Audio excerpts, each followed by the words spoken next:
हमारे भारत में ही नहीं, जितने बुद्ध के अनुयायी देश हैं, जिसमें बुद्धिस्ट लोग रहते हैं, बुद्ध को मानने वाले लोग रहते हैं, हर कंट्री में, हर देश में ये आज का दिन बड़ी धूमधाम से मनाया जा रहा है।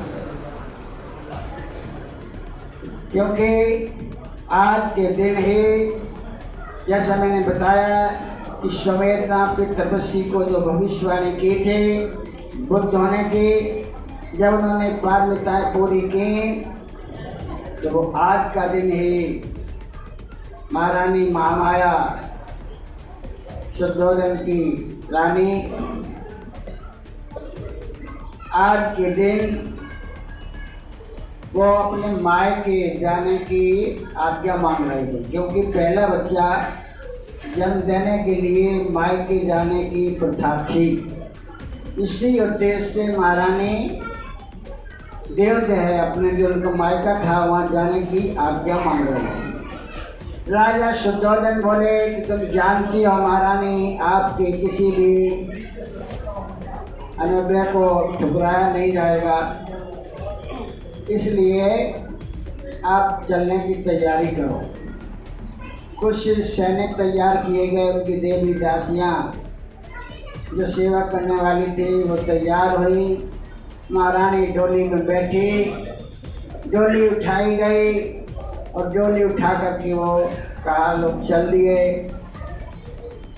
लुम्बिनी वन में पहुँचे, जो आजकल नेपाल में है। उस समय तो सारा जम्बूद्वीप था।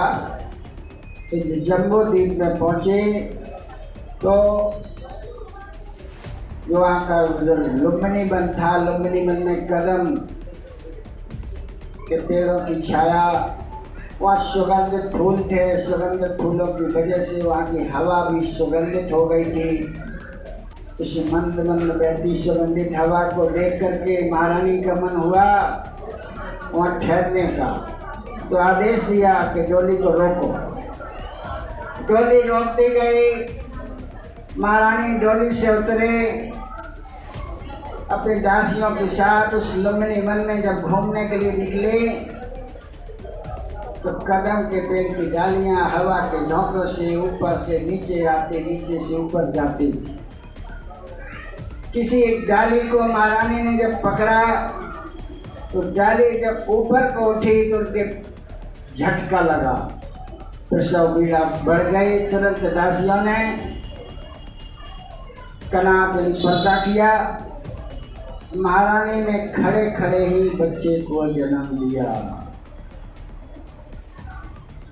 जिनका नाम सिद्धार्थ रखा।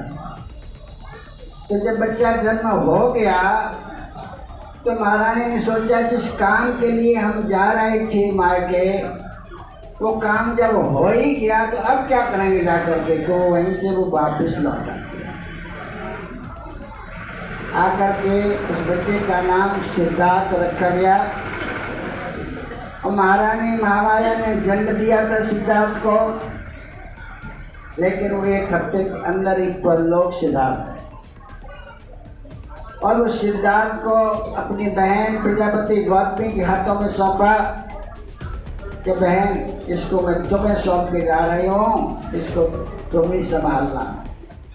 प्रजापति गौतमी ने भी वचन दिया कि बहन चिंता मत करो, मैं अपने पुत्र से बढ़कर मानूंगी। और उसके बाद महारानी ने अपनी आंखें बंद कर ली सदा सदा के लिए। प्रजापति गौतमी ने सिद्धार्थ का लालन पालन किया। उसके बाद जैसे कि भविष्यवाणी थी, उसी भविष्यवाणी के हिसाब से शॉर्ट में कभी और भी वक्त है ना, टाइम हो गया थोड़ा ज़्यादा, मैं ज़्यादा विस्तार में नहीं कर रहा हूँ। तो सिद्धार्थ ने बचपन में ही उनकी शादी भी कर दी गई थी यशोदा नाम की लड़की से। और 29 साल की आयु में एक बच्चे ने भी जन्म लिया था जिसका नाम रखा गया राहुल। उस 29 साल की आयु में सिद्धार्थ अपने पुत्र राहुल को, अपनी पत्नी यशोधरा को, अपने माता पिता को छोड़ करके गृह त्याग किया, वनवास ले लिया, बैराग ले लिया। जंगल में कठिन तपस्या करे। कठिन तपस्या के बाद उर्वेला के जंगल में पीपल के पेड़ के नीचे संबोधि प्राप्त की,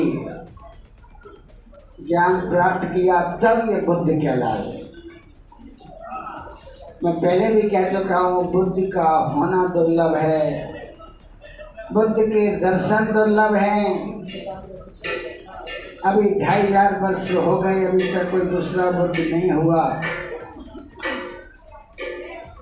लोग बुद्ध को अक्सर कह देते हैं वो आज का ही दिन था जिस दिन ज्ञान प्राप्त हुआ। लोग बुद्ध को कहते हैं कि बुद्ध तो दुखवादी थे, हमेशा दुख की बात करते थे। लेकिन मैं आपको बता दूं, एक अकेले बुद्ध हुए सिद्धार्थ गौतम, जिन्होंने दुख निवारण का उपाय भी बताया। दुख से तो शुरुआत की है ना उन्होंने, कि सारा संसार दुखी है, जन्म लिया तो दुख शुरू हो जाता है। बीमार होना, बुढ़ा होना, परिवार से कोई हमेशा हमेशा के लिए चला जाता है, ये सब दुखी तो है। हर प्रिय चीज का बिछड़ना दुख है, और दुश्मन सामने आ जाता है तो भी दुख होता है। तुम्हारा मोबाइल खो जाए दुख होता है, चश्मा टूट जाए दुख होता है। तो सुख क्या है? आप समझते किसी पास कोठी, बंगला, नौकर चाकर, मोटर कार है तो वो सुखी है। मेरा हाथ देख रहे हैं आप, साफ है। इसमें यदि खुजली हो जाए तो खुजली को भी खुजाने में सुख मिलता है ना। यदि असली सुख है तो खुजली का इलाज क्यों करते हैं? असली सुख तो खुजली का न रहना है ना। तो भौतिक सुख साधनों का सुख मात्र खुजली के खुजाने के बराबर है। तो सिद्धार्थ गौतम ने जो संसार में देखा सारा दुखी इंसान है, तो सोचा दुख का कुछ कारण भी तो होगा। अगर कारण को खोज लिया जाए, उसको दूर कर दिया जाए, तो दुख से छुटकारा मिल जाएगा ना। जैसे कोई डॉक्टर, कोई रोगी किसी डॉक्टर के पास जाता है, डॉक्टर से कहता है डॉक्टर साहब मेरे पेट में दर्द हो रहा है। तो डॉक्टर के सामने सवाल पैदा होता है कि दर्द क्यों हो रहा है। यदि कारण को हम जान लें, कारण को दूर कर दें, तो दुख दूर हो जाएगा ना। सिद्धार्थ गौतम ने भी यही किया, खुद ही रोगी थे, खुद ही डॉक्टर बने, और उर्वेला के जंगल में उस पीपल के पेड़ के नीचे खोज निकाला कि दुख का कारण है तृष्णा। तृष्णा जानते हैं आप किसे कहते हैं? इच्छा को। इच्छा कभी पूरी नहीं होती, एक पूरी करो दूसरी तैयार, दूसरी पूरी करो तीसरी तैयार, कभी पूरी आप कर ही नहीं सकते। और जब कारण खोज लिया तो कारण को दूर कर दिया जाए तो दुख से छुटकारा मिल जाएगा ना। ये तीसरी सच्चाई। और उसी उर्वेला के जंगल में पीपल के पेड़ के नीचे सिद्धार्थ ने उसको दूर करने का उपाय भी खोज निकाला। बुद्ध ने कहा कि कोई भी व्यक्ति भोग विलास में लिप्त होकर के कुछ हासिल नहीं कर सकता, और शरीर को अधिक कष्ट देकर के भी कुछ हासिल नहीं कर सकता।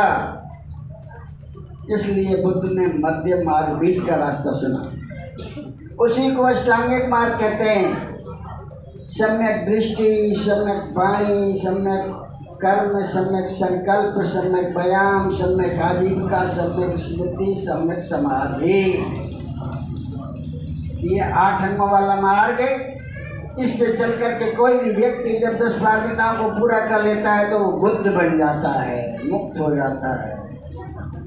फिर उसे बार बार दुनिया में नहीं आना पड़ता, वो जन्म मरण से छुटकारा पा जाता है हमेशा हमेशा के लिए। तो सिद्धार्थ गौतम ने वो रास्ता खोज निकाला और संसार को दिया। जब इस रास्ते को खोज लिया तो सोचा ये रास्ता तो बड़ा कल्याणकारी है, इसे तो दूसरों को भी बांटना चाहिए ताकि औरों का भी कल्याण हो। तो सोचा किसको बांटूंगी तो बड़ा बारीक है जीना। सोचा आम व्यक्ति तो इसे समझ नहीं पाएगा, तो उस जमाने के जो गुरु थे जिनकी सानिध्य में ये गए थे, योगाभ्यास सीखा था, उनको याद किया रामपुत्र वगैरह कि वो सीख सकते हैं, लेकिन अब ध्यान से देखा कि वो तो परलोक सिधार गए, तो अब किसको बताऊं। तो सोचा कि जिस समय ये बुद्ध नहीं बने थे, तपस्या कर रहे थे कठिन, इनकी सेवा में 5 ब्राजक थे। वो ये सोच करके इनकी सेवा करते थे कि इतनी कठिन तपस्या हमसे तो होगी नहीं, और ये इतनी कठिन तपस्या करता है तो लगता है जरूर बुद्ध बनेगा, और जब जरूर बुद्ध बनेगा तो हमारा भी भला होगा। इस उद्देश्य से वो उसकी सेवा करते थे। लेकिन जब इन्होंने खाना पीना शुरू कर दिया, सुजाता की खीर खा ली, तो सोचा कि अब क्या ये बुद्ध बनेगा, अब तो ये भ्रष्ट हो गया। यही सोच करके वो नाराज होकर के सिद्धार्थ को छोड़ करके चले गए थे।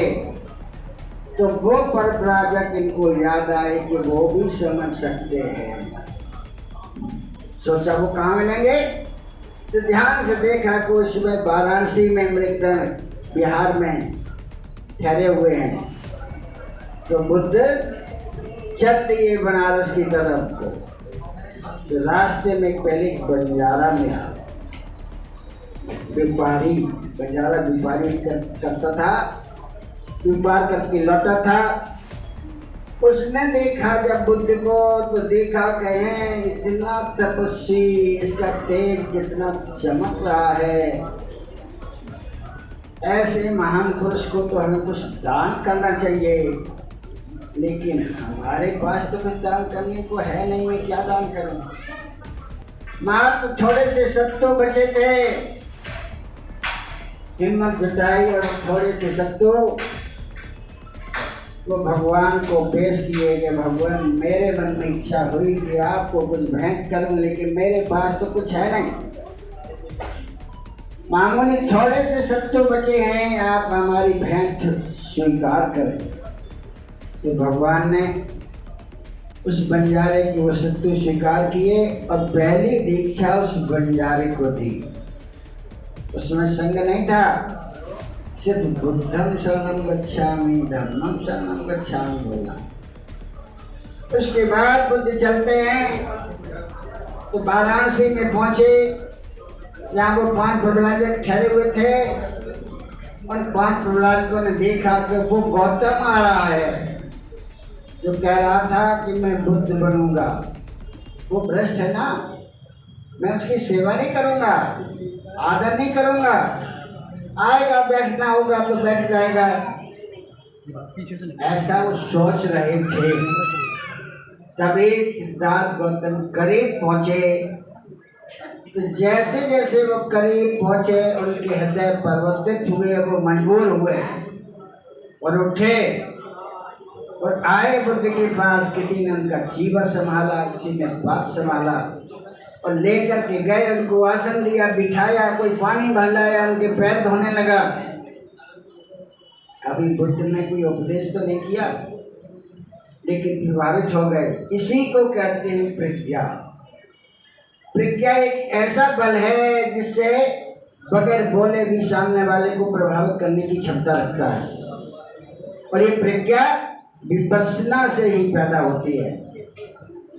तो इस प्रज्ञा बल से सिद्धार्थ गौतम ने उस प्रहलादों को प्रभावित किया। उसके बाद उन्हें उपदेश दिया, उन्हें भिक्षु बनाया, तो संघ बन गया, क्योंकि 5 वो थे और 6वें भिक्षु तो संघ बन गया। तब उसके बाद दीक्षा दी जिस किसी को, तब संगम शरणम गच्छामि हुआ। इस तरह से आगे बढ़ते रहे लोग, बुद्धि की शरण में आते रहे। बड़े बड़े राजा महाराजा इनकी शरण में आए, भिक्षु बने, उपासक बने, हजारों भिक्षु के साथ चलते थे।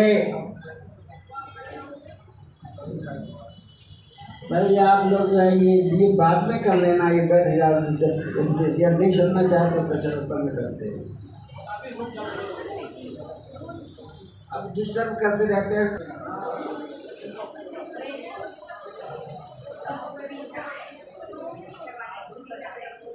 तो बड़े बड़े राजा महाराजा की शरण में आए, भिक्षु बने, उपासक बने, हजारों भिक्षुओं के साथ चलते थे।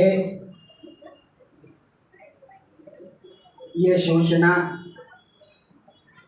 हम शॉर्ट में चले तो अभी बन जाएगा। ये सोचना राजा शुद्धोधन तक भी पहुंचे। सोचा हमारा पुत्र सिद्धार्थ बुद्ध बन गया है, सारे विश्व का कल्याण कर रहा है, हमारा भी अंतिम समय है, हमें भी उसके दर्शन हो जाए तो हमारा भी कल्याण हो जाएगा।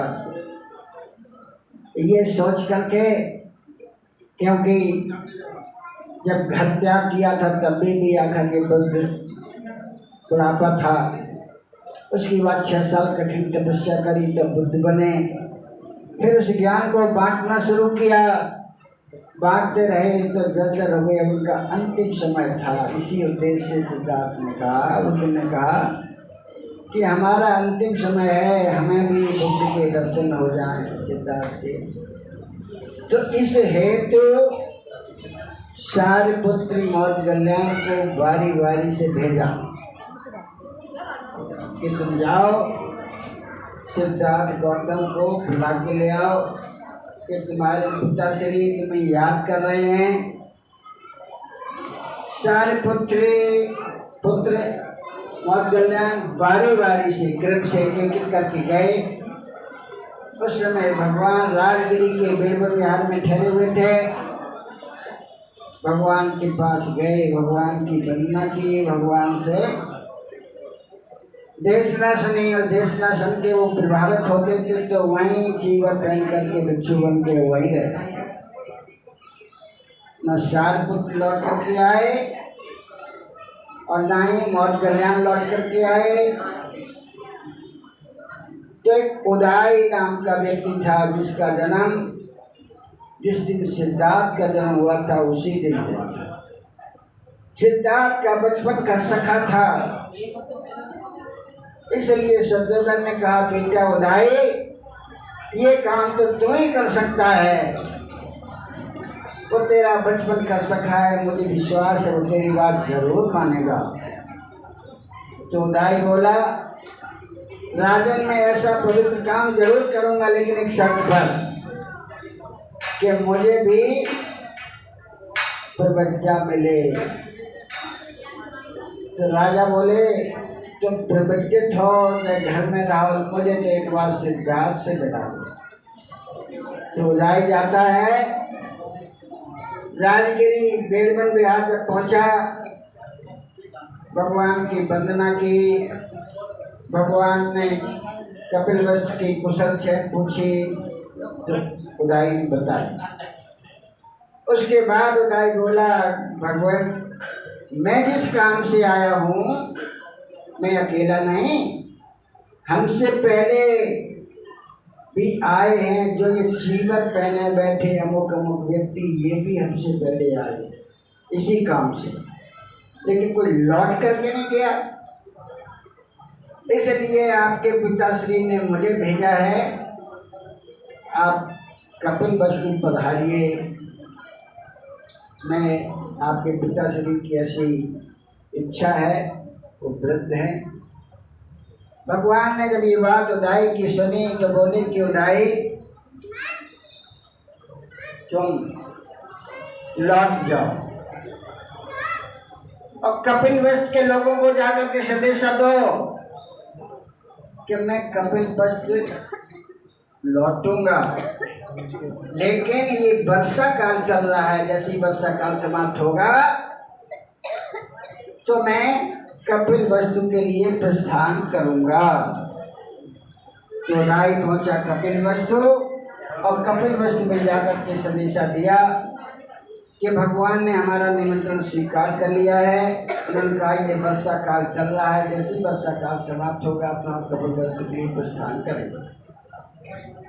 उसी समय से लोग उनके स्वागत की तैयारी में लग गए, अपने घरों की लिपाई पुताई रिपेयरिंग वगैरह करने लगे।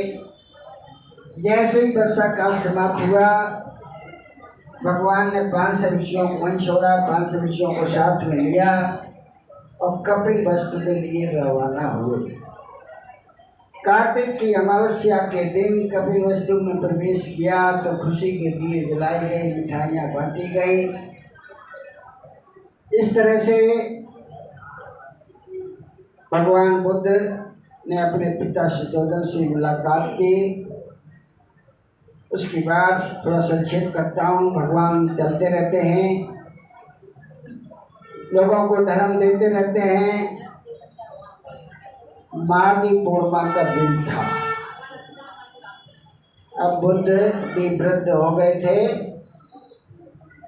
तो भगवान के परम शिष्य आनंद उनके पास बैठे थे। आनंद से कहा कि आनंद, आज से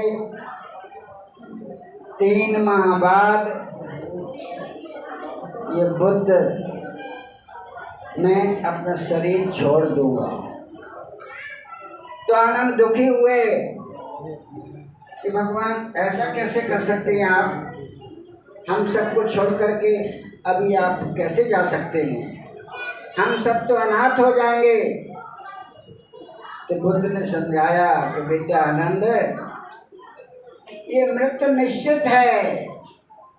जिसने जन्म लिया है सबको मरना पड़ता है। फिर काय का शोक, काय का गम। तुम धर्म को अपने नेतृत्व मान करके चलो, इस शरीर से मोह मत करो। इस तरह से भगवान आनंद को समझाते हैं, आगे बढ़ते रहते हैं। तो एक सुनार था जो बाबा के पास रहता था। उसने सुना कि भगवान हमारे जंगल में पधारे हैं। आया, भगवान को निमंत्रण दिया कि भगवान कल का जो है हमारे यहाँ संघ सहित आपका निमंत्रण है। भगवान ने उसका निमंत्रण स्वीकार किया और भगवान के लिए जब श्रद्धा से कोई आमंत्रित करता है, सोचता है कि मैं क्या खिला दूँ। भगवान हमारे घर रोजाना तो आते नहीं, आज मैं भगवान को क्या खिला दूँ, ऐसे मन में सोचता है। अच्छे से अच्छे खिलाना चाहता है। तो सुनार ने सोचा कि जैसे रसायन वस्तुएं जो होती हैं वो मनुष्य के लिए जीवन उपयोगी होती हैं। जैसे अश्वगंध, अश्वगंध एक रसायन में आता है। अश्वगंध जैसी जितनी भी वस्तुएं रसायन वस्तुएं मिली, सुनार ने सबको मिलाकर के पका दिया ताकि सारे रसायन मिलकर के खूब पौष्टिक भोजन हो जाए। भगवान पहुँचे, बैठाया गया भगवान को संग सहित, और सुनार ने वो भगवान को संग सहित भोजन परोसा। जब भोजन परोस दिया तो भगवान बोले भिक्षुओं से कि कोई भी भिक्षु इस भोजन को ग्रहण नहीं करेगा। सारे भिक्षु भगवान का अनुशासन मानते थे, किसी भिक्षु ने भोजन नहीं किया। कुछ चंद सुनार था, उससे कहा कि जो भी बचा हुआ भोजन है वो मेरे पास ले आओ। अपने सामने गड्ढा खोद करके उस भोजन को उसमें दबा दिया। फिर एक बार कहा कि देखो कोई भोजन बचा तो नहीं, अगर कोई भोजन बचाया हो तो किसी को परोसना नहीं, इधर ले आओ मेरे पास। सुनार ने कहा भगवान कोई भोजन नहीं बचाया, सब आपके पास। सारा भोजन मिट्टी में दबा दिया, भिक्षुओं को मना कर दिया, भिक्षुओं ने कोई भोजन किया नहीं। अब भगवान के पास भोजन था तो भगवान ने उस भोजन को स्वीकार किया और उस भोजन को वो हजम न कर सके, क्योंकि आप जानते जैसे शहद और घी मिलकर के जहर बन जाता है, एक बराबर की मात्रा मिला। इसी तरह से उसको पता नहीं था कि कौन सी वस्तु किसमें मिलाई जा सकती है। वो रसायन वस्तुएं सब मिलाकर के इकट्ठी पका दी तो वो पॉइजन बन गया, जहरीला हो गया। तो भगवान तो प्रज्ञावान थे, वो समझ गए थे ये भोजन जहरीला है, इसलिए ऋषियों को मना किया और बचा हुआ सारा भोजन अपने जमीन में पास में गड्ढा खोद के दबा दिया। भगवान को भोजन वो हजम नहीं हुआ, दस्त लग गए और फिर धीरे धीरे वो संग्रहणी बन गए। भगवान बढ़ते गए।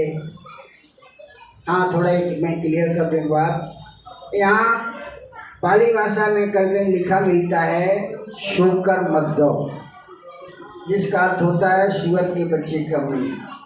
तो लोगों में चर्चा है, लोग कहते हैं कि शुद्ध सुनार ने भगवान को सुअर का मीट पका के खिलाया। ऐसा नहीं, उसने जड़ी बूटियों का क्वाद बना करके पकाया था। अब कौन वस्तु किसमें मिलाई जा सकती है, कौन नहीं मिला सकती, ये उसे पता नहीं था, ज्ञान नहीं, इसलिए वो जहरीला हो गया पका।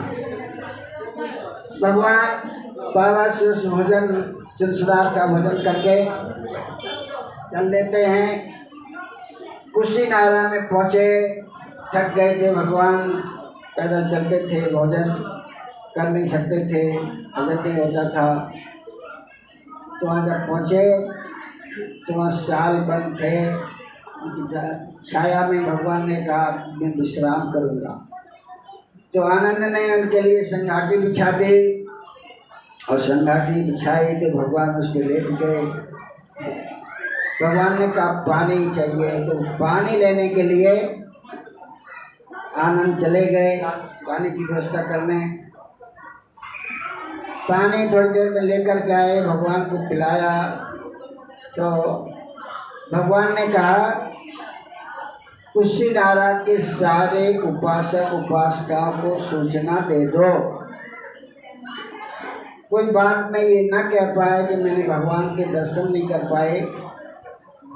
सारे नगर में सूचना दे दी गई कि भगवान का अंतिम समय है आज, जो दर्शन करना चाहें वो कर सकते हैं।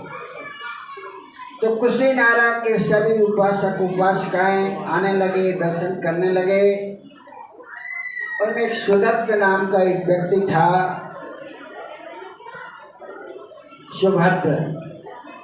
सुभद्र नाम का एक व्यक्ति था जो कभी भगवान के पास नहीं था।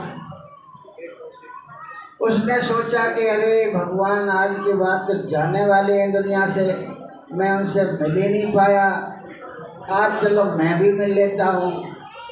तो आया भगवान के पास, आनंद से कहा कि मैं भगवान से मिलना चाहता हूँ, अपनी शंका का समाधान करना चाहता हूँ। आनंद ने कहा कि नहीं, अब आप सिर्फ दर्शन कर सकते हैं, आप कुछ सवाल नहीं कर सकते, भगवान को दुखी मत करो। ये बात भगवान के कानों तक पहुंची तो भगवान बोल उठे कि अरे आनंद, गंगा का प्यासा गंगा के किनारे खड़ा हुआ है, तू उसे रोक रहा है? आने दे, उसे अपनी प्यास बुझाने दे। इस तरह से सुभद्र जाता है, भगवान से मिलता है, भगवान के दर्शन करता है, अपनी शंका का समाधान करता है। और उसी रात सुबह के पैर में भगवान ने अंतिम सांस ली, तो वो भी आज का ही दिन था।